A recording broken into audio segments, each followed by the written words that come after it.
बघा, हे जे 9 वर्ष सातत्याने लोकांसाठी मी जेव्हा त्यांच्या सुखादुखात उभी राहिली आहे, म्हणून तर ते आशीर्वाद रूपाने आज माझ्यासाठी उभे राहिलेले आहेत. आणि मतदान तर फक्त एक बहाणा झालाय त्यांच्यापर्यंत पोचायचा. आज सातत्याने 9 वर्ष त्यांच्यासाठी करत आलेलं काम आहे आणि त्या कामाची पोचपावती म्हणून आज सगळे माझ्या बाजूने उभे राहिलेत. ओके, तर मी याच विचाराने पुढे चालली आहे की जे येणारं न्यू जनरेशन आहे, टॉयलेट, गटर, लादी, पॅसेज तर हे झालं काम 5 वर्षात. पण येणारं न्यू जनरेशन आहे, त्या न्यू जनरेशनसाठी एक चांगली व्यवस्थित महानगरपालिकेची CBSE स्कूल ओपन करणं गरजेचं आहे. जे रखडलेले सारे प्रोजेक्ट आहेत, तर एज्युकेशन प्रोव्हाइड करतो तर घर पण त्या मुलांना प्रोव्हाइड करणं गरजेचं आहे. एक हक्काचं घर ज्यामध्ये व्यवस्थित टॉयलेट आणि सोसायटी व्यवस्थित असणं गरजेचं आहे. एन्व्हायरमेंट चांगलं असणं गरजेचं आहे. तर ते एन्व्हायरमेंट प्रोव्हाइड करायची संकल्पना मी घेऊनच पुढे चाललेली आहे. त्याचबरोबर RCF आणि BRC सारखे 2 एरियाच्या मध्ये आपला वॉर्ड आहे, तर नक्कीच पोल्युशन पण खूप वाढलेलं आहे. तर पोल्युशन कंट्रोल करण्यासाठी ट्री इज बेस्ट ऑप्शन. तर जेवढं जास्तीत जास्त ग्रीन करण्याचा प्रयत्न करू शकते तेवढं जास्तीत जास्त ग्रीन करायचा प्रयत्न करेन.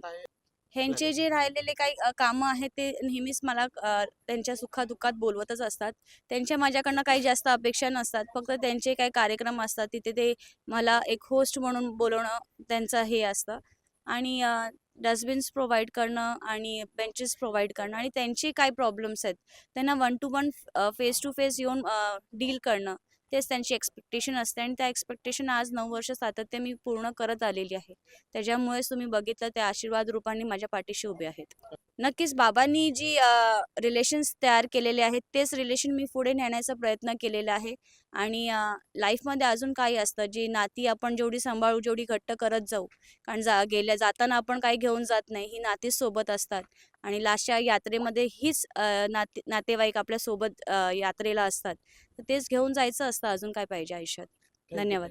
समृद्धीताईला जनतेने ह्याच्यासाठी निवडून द्यायला पाहिजे. समृद्धीताईन गेले 7 वर्षे 8 वर्षे आता ह्या आपल्या विभागाचं नेतृत्व करत आहेत.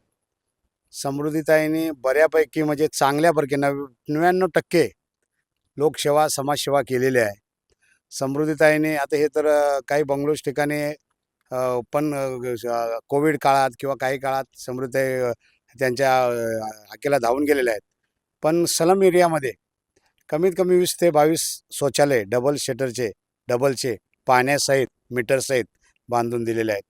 त्याचप्रमाणे पांजरापोळमध्ये हिंदू हृदय सम्राट बाळासाहेब ठाकरेंचा दवाखाना बांधलेला आहे. सह्याद्रीनगरच्या पण गोरगरीब जनतेसाठी तिथून शताब्दीला जायला त्यांना रिक्षाला 100 रुपये खर्च होतो. तिथे एक दवाखाना बांधलेला आहे आणि त्याचं उद्घाटन मला वाटतं 16 तारखेच्या नंतर होणार आहे.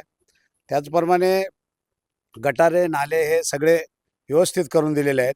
रस्ते पाण्याची तर सोय भरपूर केली. आमच्या पांजरापोळमध्ये पूर्वी आम्ही हंडे घेऊन कामावाडीत RCFमध्ये जात होतो. ते लोकांच्या डोक्यावरचे हंडे उतरले आहेत समृद्धी खात्याने, तुकाराम खाते साहेब यांनी. आणखीन अशी भरपूर कामं केली. साहेब 2014ला अणुशक्ती विधानसभेचे आमदार झाले आणि आमदार झाल्यावर त्यांच्या लक्षात आलं की डोंगरामध्ये पाणी जात नाही.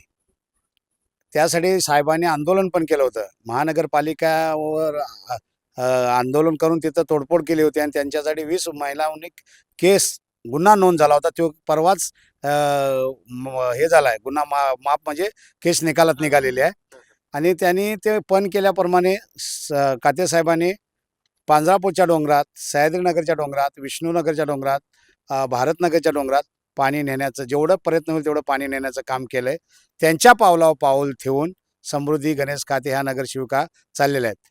त्या कामाबरोबर समृद्धी गणेश खात्याने मंडळासाठी छोटे मोठे शेड पण विषयक शेड बनवलेले आहेत चांगल्या प्रकारचे. आणि 2 शिवसेनेच्या शाखा पण बनवलेल्या आहेत.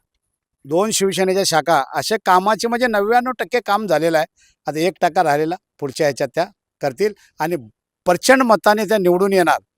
त्याबद्दल काय वाद नाही. आणि पण आम्ही गाफील पण राहणार नाही. 100% निवडून येणार आहेत आणि 16 तारखेला आम्ही गुलाल उधळणार आहोत. इथे कामं किती झालेत आपल्या वार्डमध्ये 146 मध्ये, ते तुम्ही जर स्वतः पहा किती कामं केली आहेत. साहेबांनी 2 वर्ष चप्पल नव्हती घातलेली. गोरगरिबाला हांड्यावरच्या डोक्यावर हांडा उतरवला साहेबांनी.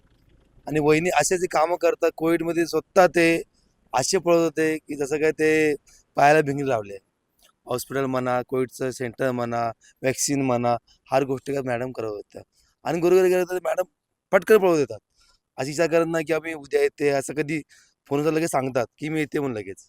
आणि ते आल्यानंतर ते सगळे कामं करतात गोरगरिबाचे. अहो साहेब, मी काय बोलतोय, जनता आम्हाला जरा निवडून देईल, पण किती मतांनी जास्त आम्हाला विजय देईल, आम्हाला तो बघायचा आहे. विजय तर आमचा झालेलाच आहे. साहेब, जय महाराष्ट्र. आम्हाला मॅडमला भरघोस मताने निवडून द्यायचं आहे. कारण मी जे आमचे साहेब आहेत तुकाराम खाते, मी त्यांचा खूप मोठा फॅन आहे.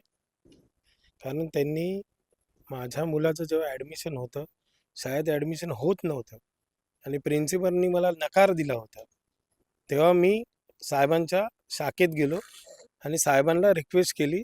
साहेबांनी तातडीने आपली सभा कॅन्सल केली आणि माझ्यासोबत अफेक्स स्कूलला आले आणि तत्काळ लगेच 5 मिनिटात माझ्या मुलाचं ॲडमिशन करून दिलं, दोन्ही मुलांचं.